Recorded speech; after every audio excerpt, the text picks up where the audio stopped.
Welcome to From the Minds of Raging Brats. I'm Heather. And I'm Ashley. Today, let's see, what are we going to talk about today? Oh no. I don't know. Life has been interesting lately, and it's the end of the year, so there's been so much chaos going on. Yeah. For me, it's a lot of cleaning. It was a lot of packing. Now I'm trying to figure out what goals are going to be obtainable the quickest and how to go about them. I actually, we haven't got to talk about this yet, but I just learned yesterday that the Biden administration has something like 500,000 grants Yeah. that they are putting into effect, like not just business, but like personal grants, stuff that you don't have to pay back, that have to be applied for before the end of this month. But get one. It's a 5 year. They're 5 year grants, Wow. and the Trump administration can't overturn them the way they were written. See, and that is incredible because that means as long as you can get those grants, that they can't be taken away from you. And what should be a very interesting few years to come. Well, the grants are available for personal debt and all kinds of stuff, they said. So there's a lot of money that people are unaware that's available, that's only available if you apply in the next few weeks. See, this is something that I've started to learn about recently. The government actually has all sorts of money that people can get their hands on, and it's not even that hard. But they are not going to advertise this. They don't want to make it easy, I feel, for the general populace to just get some use out of their taxes. No, it's not easy to apply for a grant. It has to be written a certain way, and there's lots of steps to it. But I think it's just easier than a lot of people think it is. Yes. I'm not saying it's the easiest thing in the world. No, it takes some work. It takes some work, but the thing is if you think about it in the long run, especially like I know a lot of people, you and I included, single parents struggling, and if the government could like pay, I don't know, say $6,000-7,000 to pay, say, every one of my bills, my expenses for the month, for 1 month, and then for that month I could save up all of my money. Like just that alone would give me a foundation that would set me up for building my own wealth future, not struggling to survive. And so it doesn't give me the opportunity often. Now, I am still slowly in tiny micro amounts investing here and there to learn how to do that. And like, even though I have tiny micro investments, I have investments that are already paying dividends. So like, eventually I will get out of the rat race that is hand to mouth.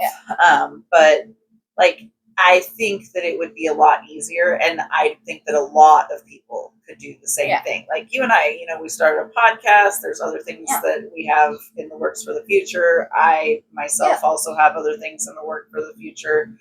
But also I don't stop. Like I constantly put more effort into how can I get out of debt, not continue to be in debt. Yeah.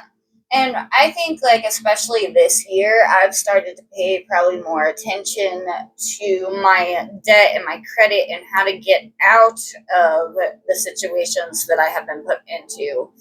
And the most important part is to just start. Like, I started with Cash App, and, like, they have penny stocks. You can just do little things as you're figuring it out. Yep. Like, just learning how to do it. Like, you don't have to invest thousands of dollars in the beginning. You don't have to put hundreds of dollars of cameras and lights up and decide that's what you need before you start recording yourself having conversations. Nope, I use my phone. Last week we used just a regular table phone stand. This week we're actually using the ring light that we have for a purpose. But like, no, we don't. you don't need anything fancy to start. And if we didn't have this, if all I had was my lamp in the corner and my cell phone, I still could have done it with that. I just would have had to position myself over there. Yeah. And I know a lot of what stops people is fear. Either fear of failure, fear of being judged. But the fact is if you let fear control your life, you will never be able to move on into a comfortable, happy section of your life. Because it has a way of starting to control you. Yeah, I noticed that just even since starting the podcast, because it has been this 2 years of talk about it, but not any real movement, that once we started, especially with the positive feedback that came with it. Thank you guys. Yeah. But just starting it, I noticed that my confidence was immediately affected. And that's huge for me. In a positive way.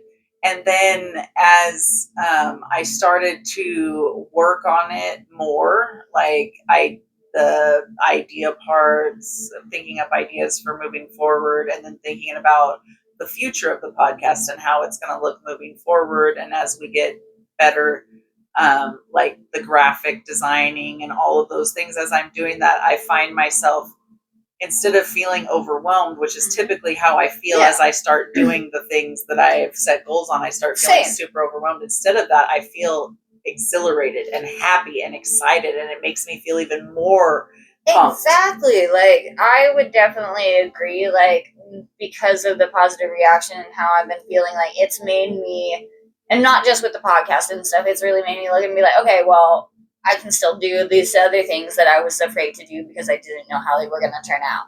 Because I think at this point in both of our lives, even if it didn't turn out, we'd still be like, okay, well, we still have this idea. We can still go do this. We can still, like, figure out ways to build the stability that we are seeking in our lives. Yeah.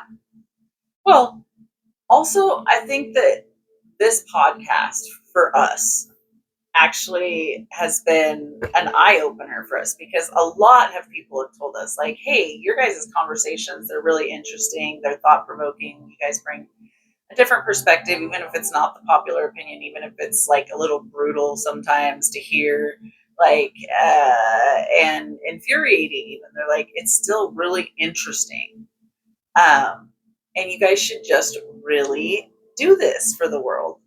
And people were like, we'd come on your podcast, we'd let you interview us and all these things. And I'm like, and now, like, the idea of that was just so daunting and so exactly overwhelming. It seemed like too much to even think about taking on at the time when we had started talking about it. And I'll be honest, the first episode, 2/3 of the way through editing, when I realized that I was going to have to scrap the whole program or the whole thing and start over because I had put clips in the wrong spot, I had put them in the wrong order, but I'd already started editing 2/3 of the way through, and it was like hours later. I really thought about just being like, F this, I'm not doing it. But Heather is a badass, and ever learning new things, which I'm grateful for so many reasons, but got it edited, like, and it's just going to continue to get better because she does love learning. Well, and I'm learning how to use the different tools. Like, as I get better at learning the tools and how they work, I'm sure the videos will get better too. I'm not a graphic designer, but ChatGPT's pretty much had my back on our artwork design, helping me get to what I want and what Ashley wants and the best things that we can figure out, but also not stepping on anybody's toes because we want original. We want our stuff to be our stuff. Any artist to be able to look at our stuff and feel like they were ripped off somehow. Yeah, we want it to be our original artwork. We want it to speak to us, but we also want it to speak to you guys. So, we don't just want to pull some random GIF art and plug it in. Like, we don't want to plug and play regular free stuff. No, we wanted to find something unique, and professional, but still work within the means that we're at right now. Right. And I think that like it really does go back to if you want it, you'll find a way. Because using just a free chat GPT has helped us, like talking to our people around us that have told us that we should have the podcast. Like, yeah, ChatGPT has helped me a lot. Like my firefighter that I broke up with, that I was beside myself with, like I wrote the letter to him 2 weeks before I actually sent it to him, and I didn't like the way it came off because I'm an emotional person and I tend to lean into the emotion, especially when I'm in my emotions. So I'm like, that's not the way I want to come off about this. I want to come at this in a healthy emotional way, where I'm taking into account both of our feelings. But when you're emotional, it's hard to take into account other people's feelings. it is. So instead, I just put what all I needed to say out there, and then took all that and put it into Chat GPT and asked it to reword it in a way that was concise, compassionate, and empathetic. And then it came back and brought me. And then from there, we spent the next 2 weeks revising. Yeah. Until it was what I wanted to say and what I really felt, but also in a healthy way. And then when I sent it, like, it was the healthiest breakup I've ever had. Yes, did it still break my heart, even though I did the breaking up? Yeah, it was devastating. But then afterwards, it also was like, oh, like I did this, I got through it, and now, like, I'm not as invested that I'm talking to other people. I'm not as invested as I was with him, like from the get go. Like, I am just like, I'm enjoying it and I'm invested, but I'm not like, even if the feelings of like loving feelings like with him started to arise, like when I fell in love with him, even if that starts to arise with somebody else, like I tamper those feelings down and I'm like, okay, I'm aware of you. I'm aware. So you can stop pestering me. But also, like, let's not put any pressure on this and let's just see where it goes, because maybe that person isn't as invested as I am. And maybe they're not in it for the long haul. Like the guy I'm talking to now, I really like him, but he also doesn't have conversations with me. Like, I haven't talked to him on the phone. We've had some video conversations, like pre-recorded and then sent to each other, but like we haven't like been live on a video chat or on the phone for like almost a month now. And you know, that was the problem with my firefighter, is that he didn't want to have those conversations. He didn't want to get in depth in, and I need to know you. And I do have feelings for this guy, but like at the same time, I'm just like, I'm at a place where if things don't fall through, it'll hurt my heart. Like, it may make me cry, it may break my heart a little bit, but it'll be like, okay, I have this emotion, I'm going to process it, and then I'm moving on. And there are other possibilities already in my world that I can start exploring. That's because you've done the healing. Like, to recognize feelings is one thing, and to act on them is another. And the ability to choose what you do is how you know you were healed. Yeah.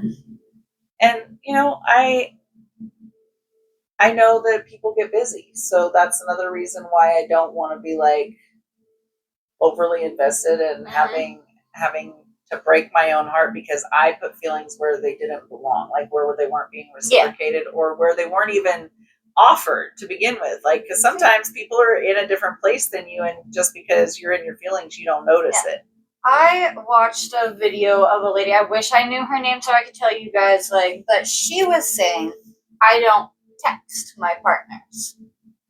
But she said she does not do this because she's like, why would I let myself catch feelings for you in a text conversation if that's what I'm getting? She's like, I want phone calls. I want to see you in person. That is where I want to build emotions, because you're not about to have my heart going out to you just for words on a screen when you're not feeling anything. I want to hear your voice. I want to see your face so I can see if you're in this like I'm in this. And I just thought, I was like, I never really thought about that. Like, I don't know if I can do that because I don't have a lot of time. Texting is a necessary thing for me. But I could see how that could really work for some people. Yeah, it's making life a little bit easier, and I definitely don't have to deal with the crazy feelings that I used to get with the BPD. Yeah. Because already BPD sets you up for failure in relationships. Like the love me, don't leave me, or I'm going to turn into batshit crazy. Doesn't work for me. I can't imagine it works for a guy. Not putting so much investment so that I can be like, okay, if you're backing off, it's going to hurt, but it's not going to break me. But also, I'm in this weird place where, as much as I want a relationship, I'm only really been open to more of long distance relationships because I'm not ready, I don't think, to full time have somebody full time in my space. So I think that's why I like the firefighters so much, because the idea of 2 or 3 weeks off and 2 or 3 weeks on worked really good for me, because it was like, okay, well, I will have you for a short time and we'll put all of our... Well, like my mom, she was married to a trucker, a long haul trucker, and it worked perfectly for her because she's like, I clean the house, everything's organized the way I want it, the house is the way I want it. You're here for a few days, 4 or 5 days through the whole month, maybe a week and a half if it's slow, you can't get a ride, and then you're gone, and I get to love you, and we get to spend time together, and everything's great. And then you go away. And then the second he got off the truck, she's like, there are some things about this man's personality that he could hide because he was always gone. And my mom is also the type of woman that was her house. You will not come into my home and raise your voice at me. You will not come into my home and tell me how to live my life as a grown-ass woman. Would you like to help with what I'm doing? I'm that way, so I get it. I get very frustrated. People are like, I'm just trying to help you. Okay, so ask if I need help. Yeah, exactly. Don't get in my shit. And don't start fucking with me. How to do it. Yeah. And don't get irritated if I don't take your advice. If you give it unsolicited. I think it really boils down to that too. For most people, they don't want to be controlled. They want a partner. They don't want somebody acting like a parental figure. Not everyone needs a daddy, baby. Well, I don't know. Everybody might need a daddy, but not everybody needs a parent when they're grown up.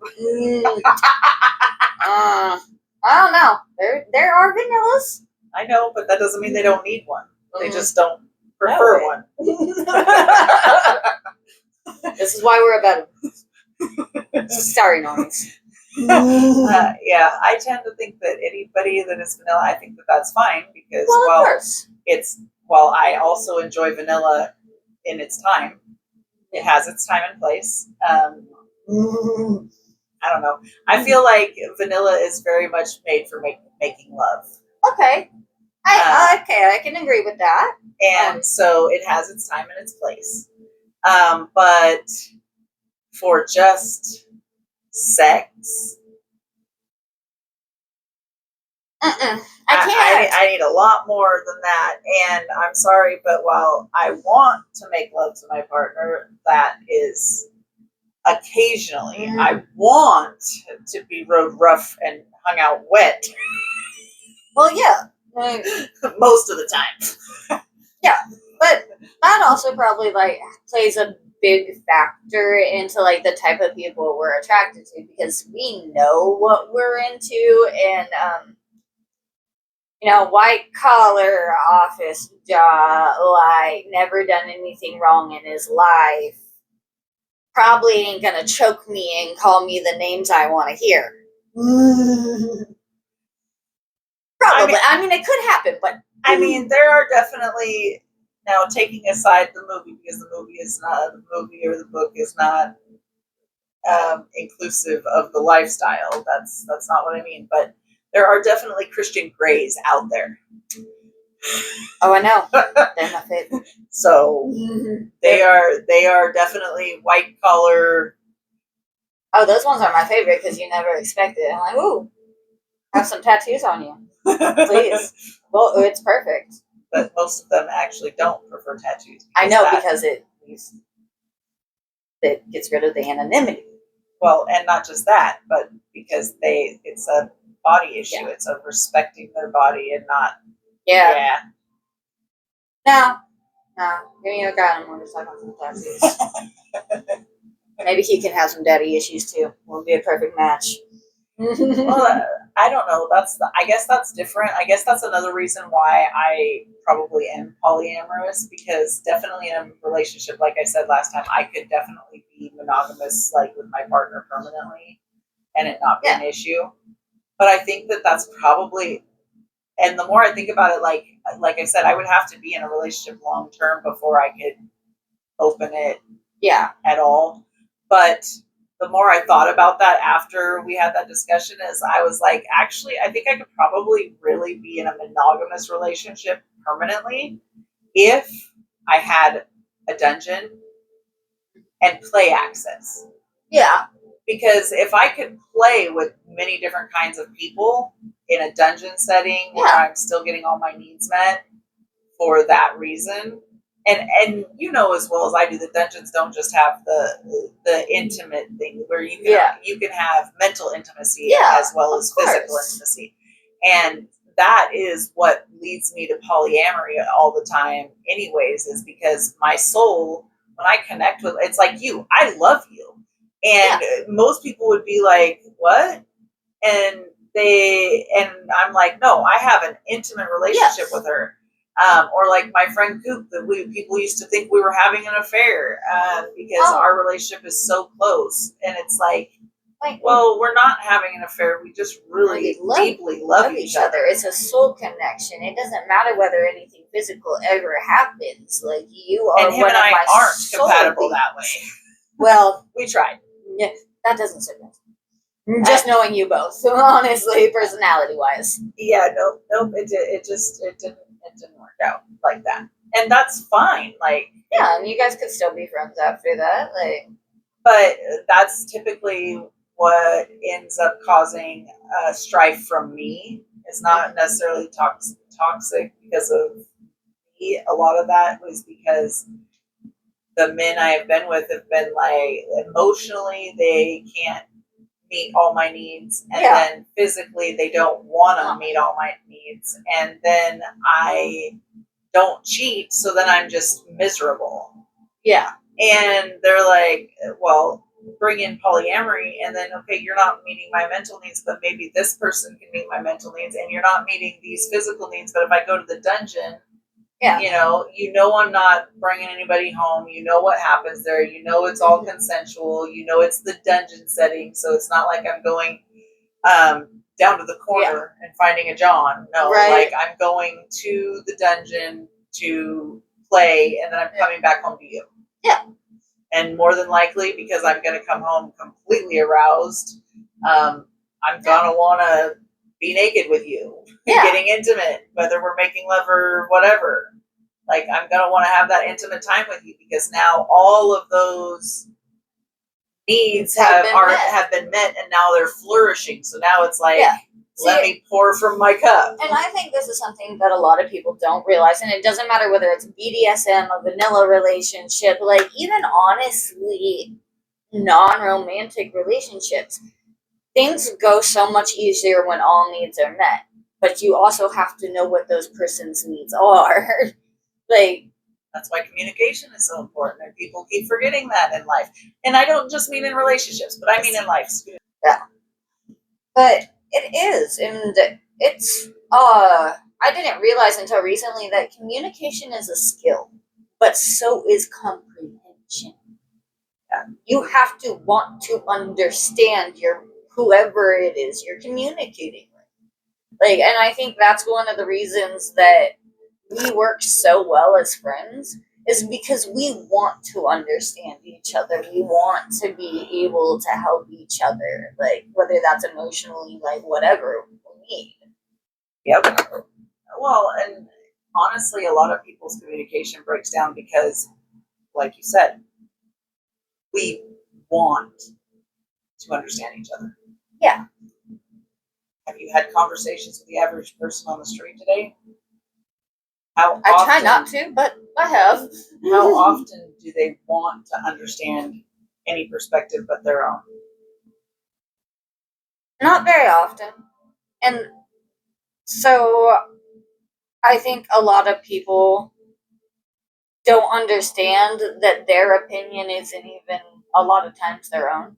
It was their family's opinion that was drilled into their head, and if they had ever spent any time around these people or these things or this whatever that they supposedly don't like but have never been around, they probably wouldn't have an issue. Yeah, I really don't understand why communication is so hard for us as a human species anymore. Like, I know at one point we communicated very well because there isn't a lot of written records, which means people were communicating. They weren't writing it down hoping somebody would come read the manual on how to do it right. Right? Well, I think like a lot of like my communication skills have come up because I get like message anxiety, like too many calls, too many messages. I'll fucking throw my phone. I'm like, hi, you don't exist for 4 days. Bye. Where I rather do this, even if it's uncomfortable. I rather have this because staring at a phone when I cannot see your face, your reactions, your whatever, I have BPD, baby. All of my conclusions are jumping in the wrong direction. You hate me, I hate you. I feel nothing now. Like, happens real fast. See, and I'm the opposite when it's confrontational. If it's confrontational, I don't want to sit face to face because I know that in that moment, I'm going to see you get mad. It's going to make me mad. I'm going to be triggered. You're going to be triggered. You're going to say something. I'm going to say something that immediately because when I'm confrontational, as my little Pisces self, we have this double-edged sword. It's called our tongue. And as soon as I'm frustrated and overwhelmed, I remember every weakness you've ever had, that whether you know about it or not, and I'm gonna fucking deliver it to you in the most lethal way possible and watch you die by my commentary. And then I'm like, I didn't mean to do that. I hurt their feelings. All I meant to say was I don't want to talk about this right now. Well, no. That's what the nice part of your brain wanted to say. And the other part fucking won. Yeah, so I don't like face-to-face confrontation. I prefer to like it be either a message after I've like written it out and revised it a few hundred times, or a text. See, I like face-to-face because I want to know if it's an actual confrontation. Because if I don't see you, my brain will say it's a confrontation, and for all I know, you were just asking a question on the wrong time of the day. Oh no! If I don't know it's a confrontation, I want to see you face to face. It's like I will text anything I can text real quick. I'm gonna text. Yeah. But if I need like an in-depth explanation or an answer immediately, I'm just calling. Yeah. And people are like, "What?" And I'm like, "Because if it's real quick, but it's like a long, detailed thing that I've got to say, I'm not typing all that fucking out. That's ridiculous." I'm like, when it's real quick, I can just call you. Say the long thing, get the quick answer, get off the phone, we're done. I'm like, but if it's something that I know you're going to go into a long-winded, detailed answer, I'm going to send the text. You know what form of communication I miss? Letters. Like, I wrote them mostly when I was locked up, but... You mean actual... handwritten letters, like... Yeah. You said letters, and I was thinking ABC. What? No, that's still there. Ashley, you didn't tell me you did anything. I was like, since when did the alphabet go away? I know, like, I did mostly write them while I was incarcerated, and mostly to my now ex-roommate. A lot of those letters. Like, but I miss the sitting down and actually like thinking about what I was gonna say and then writing it down and rereading and being like, we don't say that to people, Ashley. That is rude. Okay, I miss you. But you really had to think about it. I miss just getting random pen pal letters, like back when I was in school from people around the world. Yes. And then like having my mind blown by the stuff that comes in their letters about their own culture, and then having to like think about how am I going to express to them the difference between their culture and mine, like how that's different, and so they understand, because they have no frame of reference, just like I had no frame of reference. But not everybody's going to go do some research at the library to figure out. Right. But back then, I loved spending time at the library. So for me, that wasn't a big deal. So I'm like, how do I do this so that, because I don't know these people. Maybe they like to go to the library and research like I do. Maybe they don't even have access in their country. I don't know. So I have to do this in a way that they're going to understand it by reading my letter. And like, it would take me sometimes like 2 weeks to write one letter. Yeah. Yeah, but that was the thing. You were considering their point of view and really wanting to establish that connection. It wasn't glance down at the screen. Hey, hi, how are you? Good. Bye. All right, great. Bye. Yeah, the awareness that we had was a little bit different. Well, I guess that relates in life, because it's just like when being with the firefighter and then realizing that he might not have kids, and how the age difference, and that I like am past the point of having kids, and then having to take into consideration, well, what if he wants to have, like, what if our relationship ends up progressing, and then 4 or 5 years down the road he's like, I really would like to have a kid, and then I'm like, is that possible for me? And then I'm like, well, it technically is possible for me. I mean, we would have to have some medical intervention to help, because I have had surgical sterilization. But I'm like, oh, and then I was like, oh, what do you mean you're thinking that you don't want any more kids? What do you mean you're even considering that? Right? And then I was like, oh my God, the one thing that I've never done through life is consider a man's opinion on having a baby with me. Like, my first husband was like, I don't want kids. And I'm like, well, if you want me, I'm having babies. I want 12 kids. Yeah. And he was just like, no, I'm serious. And I'm like, me too. And so he was like, okay, I guess we're having kids. And then later to find out that he didn't ever want to have kids, because when he was younger, because of his own mental health, he had snapped and stabbed a little kid through the hand with a pencil, and he didn't trust himself not harm a child. Yeah. And then he harms our children. Hey. Like, he knew what his boundaries were, but he didn't hold them because he didn't want to lose me, instead of being like, hey, I cannot do this. If we have kids, then before we do, I need to get some psychotherapy, and I need to work on me, and then we can talk about having kids. But right now, I am afraid that I would harm my child. Yeah. And in his brain, that's probably because he didn't start beating me until I was pregnant. Yeah. Like, we were together for a long time before he ever hit me the first time. And the first time, I didn't even know I was pregnant. And something like the hormone shift changed something in both of us, obviously. But like, the day before I found out I was pregnant was the first time he ever fucking hit me. And it was just out of nowhere. And he fucking pinned me to the bathroom wall by the throat and just started fucking punching me in the face. And I didn't know what the fuck I did. Yeah.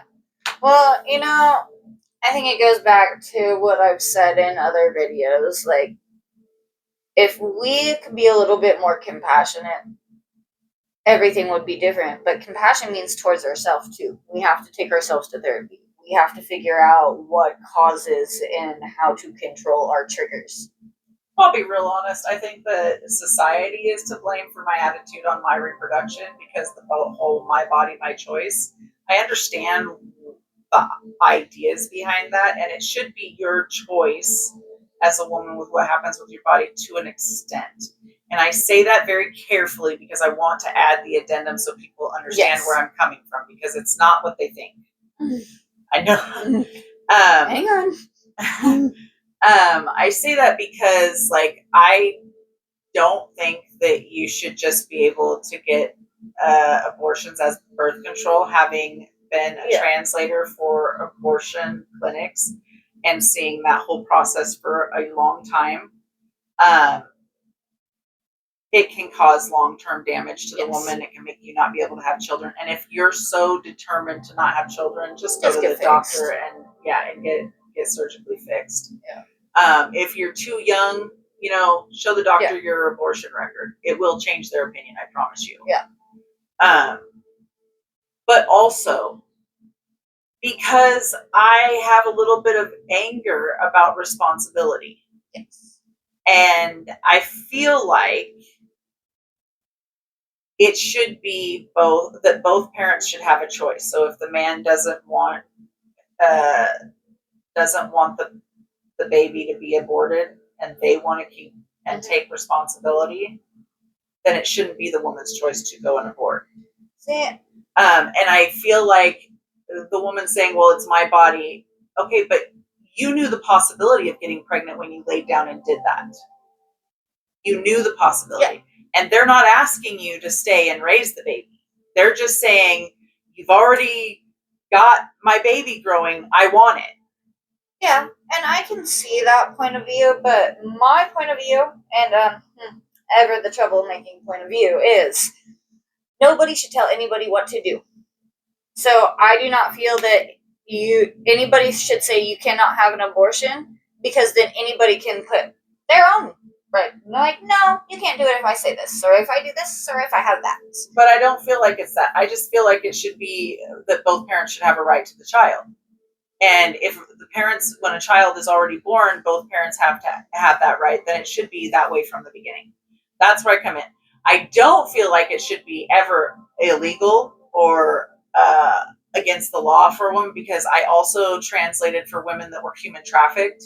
Yeah. And then held hostage until they thought it was too late for them to get an abortion. And luckily for them, they were in a state where they had late stage abortion. That's why it's really hard for me to judge a woman, because I've been there. I know exactly what it is. And I'm not going to lie and say it isn't a horrendous thing. And if you think that when you're doing that, traumatic for the mom, it's baby, like, if you think as a woman that fetus isn't aware, I literally have watched fetuses run from the vacuum as they're torn apart on an ultrasound. So don't ever speak to me about that. But doesn't mean it's wrong. I mean, I have a real hard time with somebody saying, well, it was a child. Okay, well, I just watched this woman come in with bruises from head to toe and eyes swollen shut and so skinny. It's a wonder she's alive. But they've been pumping her full of vitamins to keep that baby healthy. Yeah. Because she was human trafficked, and because at this point they want that baby so they can raise that baby to continue it into the human trafficking. But at this point, the mama, they don't really care about. You can tell because they're not feeding her well. And she managed to somehow escape. And then she's got to have this late stage abortion because there's no way in hell she's having this baby. Like one girl that I translated for in that situation, it was her own father that trafficked her from El Salvador. Yeah. And it was his child she was carrying. There is all sorts of reasons on both sides of this why it should be allowed, why it shouldn't be allowed. Again, forever the devil's advocate. I understand both sides very well. And I will still say, as long as you ain't killing somebody, as long as you ain't killing somebody, doing permanent damage, everybody should be able to do whatever they want. So if that dad wants that baby and he can get a uterus somehow implanted in him, let him have it.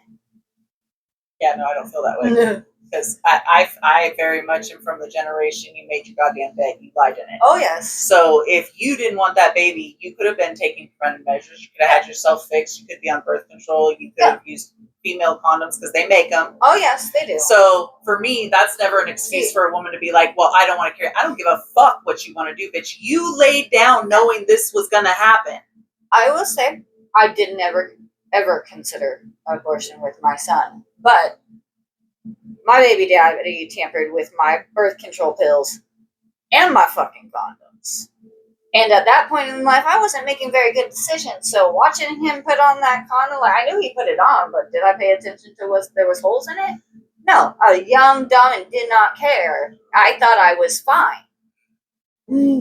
I guess I'm an anomaly, because that's never been a thing with me. Like, I literally had a box of fucking condoms, a variety of boxes. health department that you could either go in there and grab a little paper bag and take some out of the bowl, or you could request this variety box, and it came with it was a box about this big, and it was 30 different style condoms, from ribbed and lubricated, unlubricated, anything. So that anything you want to do, blowjob, sex, whatever, any kind of style, that stayed with me everywhere I went. And when a guy was like, let's do this thing, I would open my little box and I would look at their member and look for the condom that would do the best assistance. Yeah. And then I would put it on and be like, let's do this thing. That's what this little thing in mine, because I don't do well at taking the pill, and since mine were already tampered with at one point, I'm like, ha ha ha, fuck with that. Yeah, after having one dug out of my arm, that'll never happen again. Yeah, I've already had 2 of them dug out. And but the only thing I will say is these do migrate. Yeah, that's why the ex-bestie is working a big lawsuit. Yeah. Because of what happened to her arm. But it shattered in her arm, too. It didn't just And migrate. I will say, like, I think it is one thing to be hopping on dicks and getting pregnant left and right because you refuse to use contraceptives. And there is a difference between you did everything that you thought you could to not have a baby, or you did everything you thought you could to not have a baby, plus the doctors told you your whole life you could never have children. That's a little bit different than being set up. That's like roofing somebody and getting them pregnant. That's a different situation. That's to me, that's almost like intimate non-consent. Yeah. Because you can't call non-consent consent, no matter which way you frame it. And at that point, no, it's not the same as 2 kids that were being irresponsible, and then oopsie, and now little girl's like, I don't want my bikini body to be damaged. Yeah, see, that's messed up. While the dude's over here going, yeah, I'm still in high school and I'm working a part-time job, but I want my child, and you're not going to go destroy it just because it's your body. Yeah. That's not okay in my book. I do understand that. But we need to bring real sex education back. I'm sorry. Yes. But I will say, no matter what, whether a woman chooses to get one, whether she doesn't choose to get one, no matter what, I will fight for everybody's right to choose. That's the man's right to choose to be safe. That's the woman's right to choose whether she wants that baby or not. I want rights for everybody. All the rights. All the marriages. All the rights. All the things. That's what I said. I feel like the dad should have a right if he's involved and invested. And if he's not asking her to be, just like a man can walk away scot-free in many situations, a woman should have the right to still carry your child if you wanted and walk away scot-free. Yeah, there should have to be clear paperwork signed if that's what's going on, and saying that if she didn't want it, but she agrees to have that baby for you, there's no legal ramification. Yeah, she signs over parental rights, like whatever. I just want everybody to be able to do what is best for them. Whether I agree, they agree, no matter. Because I would love to live in a world where everyone's fucking mentally healthy. I would love to live in a town where the majority of people are mentally healthy. I don't think the world at large is mentally healthy, because the state of the world says it. How, like, you just look around and you look at the actions that are going on in the world, and you can tell that the world is not mentally healthy. And that's why therapy is booming nowadays. That's why slowly mental health is becoming destigmatized, because when the whole world is mentally ill, how are you going to point the fingers and say mental illness is the demon? It's like, okay, so the whole world is demonic, bro? Right. Is that what you're saying? Right, okay, so one of my favorite comedians, Christopher Titus, but he's like, so, if the majority of people are getting divorced in their marriages and then therefore having children raised in a broken home, The fucking normal white picket fence people are the minorities now. I was like, huh, that makes me feel slightly better. It does. I'm normal in my own abnormal way. I like that the world is starting to get away from the stigma on mental health because honestly, Me I too. think we are in the worst shit show, and if we continue on the path, we have nothing good awaiting us. But Yeah. if we continue on the path of healing the world wide, not just you and I, but the Yeah. world slowly waking up to the fact that they need help, getting It's the help okay in to their ask for own the way. help. Yeah, and I'm not saying everybody, the whole world has to go to therapy. I'm saying in your No. own way, finding the help that you need to help you process. Because I know people that they don't do the traditional therapy, but they like read. Basically, they get their own psychiatrist degree without actually going to school, and they end up working through their shit. And if that's you, Right, that's awesome. You are a rock star in my book. Right? Superpowers. But if that's not you, there's no shame in None at all. getting the right help, especially when it's to fill your own cup up. See, for me, I think when right before I started getting real mental health help, I was terrified. I thought they were going to stick me on medications, and I thought that I wasn't going to be the same person, and you know what? You're like, I'm not. Yeah, I was like, medications fucking help. It's medicine for a reason, and I hated the person I was before. That bitch had to die so that I could survive. And there's nothing wrong with it. Every now and then she gets a revival. Sorry. They deserved it. I'm just saying, I feel that sentiment. The old me had to die because a lot of times people just don't even, they literally will say some ignorant stuff to me about how there's no way I could be this, that, and the other that I once was, and people must have made it up because there's no way. And I'm just like, oh, it's that time. So it's healing, not healed, babe. I know that we got you buried 6 feet deep, but like, you want to shake the old skin and bone bag loose and come on up for a revival and show them who the fuck we are. Yeah, no, and it's funny to me, like, especially the people that have known me for a long time, and they start to push my buttons. I'm like, why are you doing this to yourself? And I'll even ask out loud. I'm like, why are you doing this to yourself? We both know. You're gonna eventually hit that crazy trigger. Although, I did just go through something really, really freaking stressful, and none of the crazy came out. It's called healing for a reason. She says this, and I'm worried I'm gonna wake up sleepwalking in the middle of the night, and bad things are gonna happen. But hey, she's only worried. Really? She's only worried because she's never experienced this kind of non-psycho yet. Yeah, this is true. This is the calmest I've ever been. My mom even straight up said, she's like, oh my god, I think this might be the first time somebody like fucked you over and you didn't get violent. I was like, even she noticed. It was a good job. Actually, a really good job. And that's the beautiful part of healing is like every day looking back and like not noticing any major changes, and then like 2 weeks, a month goes by, and you're like,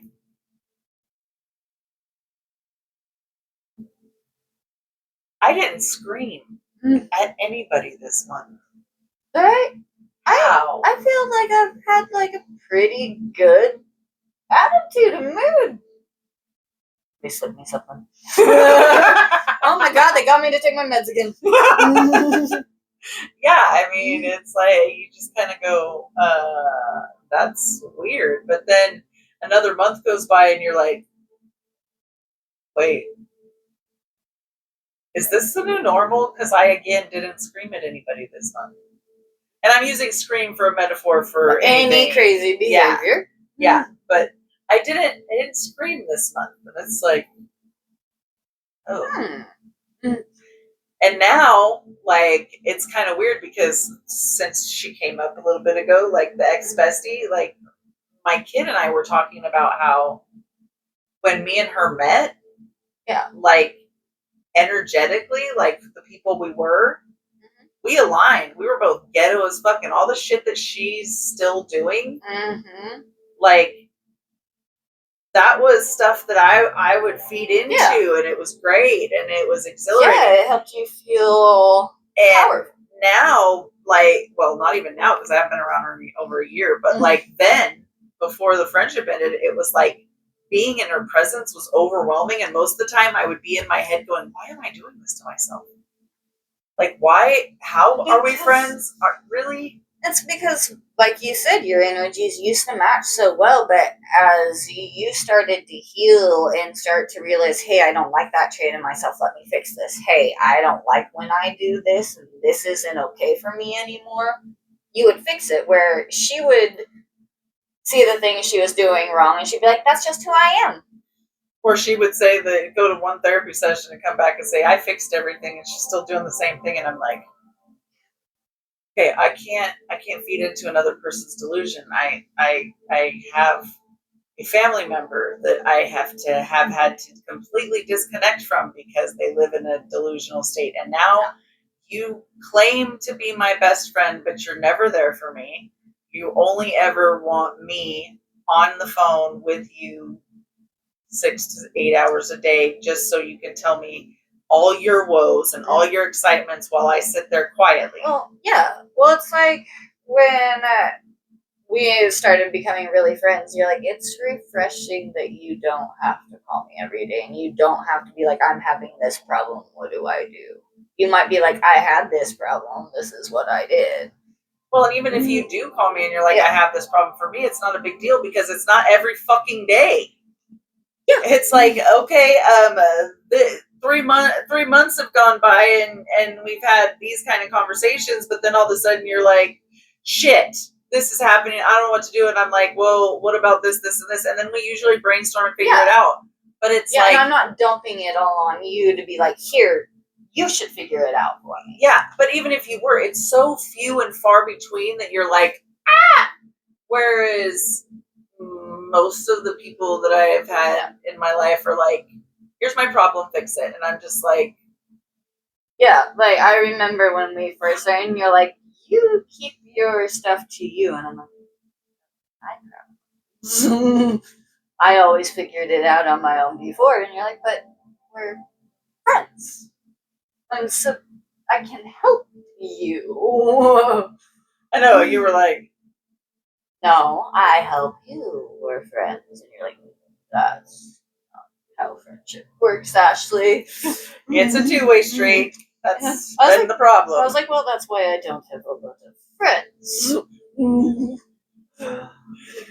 Yeah, well, when you have friends, it actually is refreshing because then you are there to support each other and you can drop a load on somebody. And I have definitely surrounded myself with much healthier people than I was back then. Like, I think we both do, honestly. Yeah, the circle's definitely got smaller. I'm trying to expand it now. I'm trying to, like, expand and make some more friends because I definitely feel like we need a friend group. Yeah. I wish that Jillian still lived up here because I miss my daughter, but also she's just a great person to hang out with. Yeah. And like I wish that Peaceful lived closer because and my Canadian friend Patty, like I think that those three women, if we all lived closer, it would be fantastic. But also I don't just want a friend group of women. I want us to have a small friend group of women, yes, but I also want us to have a little bit bigger friend group that is co-ed of people that we can trust and whether relationships happen or not, that tends to happen in long-term friend groups. Yeah. That's not an issue if you're real friends because you know, friends with benefits has been around for a long time for a reason because sometimes real tight friendships when you're both single, that's just fine, you know? Yeah. I know you, you know me, I'm comfortable with you, you're comfortable with me, like this works, and then when we're back in a relationship, it doesn't work anymore. We just don't even bring it up because... Yeah. See, but I think the hard part for me with friends, and I know a lot of it is the BPD. Like, I still have to see the shrinky lady more. No, I know. But the hard part is like, do I want to trust new people? Like the sane part of me is like, of course you do, Ashley. You want friends. That's healthy. That's the right thing to do. The BPD part of me is like, except for her, who the fuck is you really has that worked out for you for? Like, but think about this. I know it's not true. It's just the BPD talking shit, basically. Yes, but actually, no, it is partly true because you have to think about this. Like I just said about my ex bestie. Think about this. When we met, we were energetically aligned. Yeah, we would have been great friends if I had stayed in that energy and found other people in that energy. Could have had a lifelong friendship group. The reason we have not had that is because we both are shifting. Our energy is shifting constantly. We're healing. We're moving up. So we haven't really been around people that could match energy with us at this point. But now we're at a point where even though we're continuing to heal, our energy is at a pretty consistent place. Yeah. And so now it's time to start making friends at this energy. Because at this energy, the kind of people you and I are now. We're trying to collaborate, do new things, like find our new purpose. And those kind of people are people that we want to find and have a friendship group because those are people that are with a growth mindset. Yeah, and it's definitely true. Like back in my partying days and when I was going to music festival, all my friends partied. All my friends went to music festivals. The second I decided it was time to grow up and do other things, like those friends dropped. Not all of them. Like B, somebody I consider my brother, like he came from that time period. But even he's not like that anymore.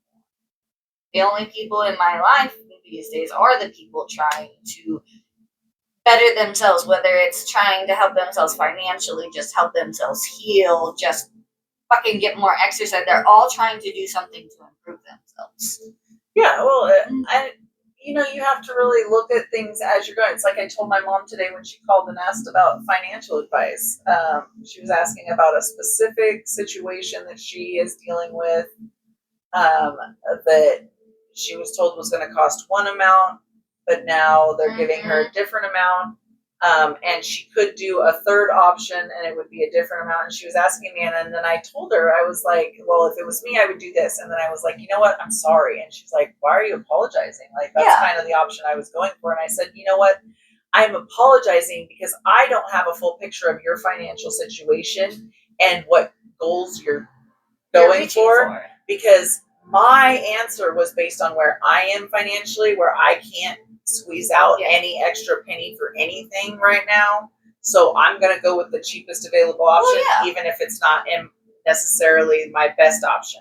I'm like, but having thought about that and said that now, I want you to think about where you're trying to go. And then even if it costs more, if it helps you get to that goal faster and more efficiently, then that's your answer. Because again, I am coming from a place of where I'm at financially in this moment, where I am like just about to break the water of where I can start to come out of debt and breathe a little bit, but I'm still at that edge where I haven't quite broken the water. So I'm a little bit scared and anxious about my future. So I don't put any extra eggs out than I absolutely have to, not necessarily thinking about the long term, that if I put out 3 extra eggs, it's going to bring me back 13.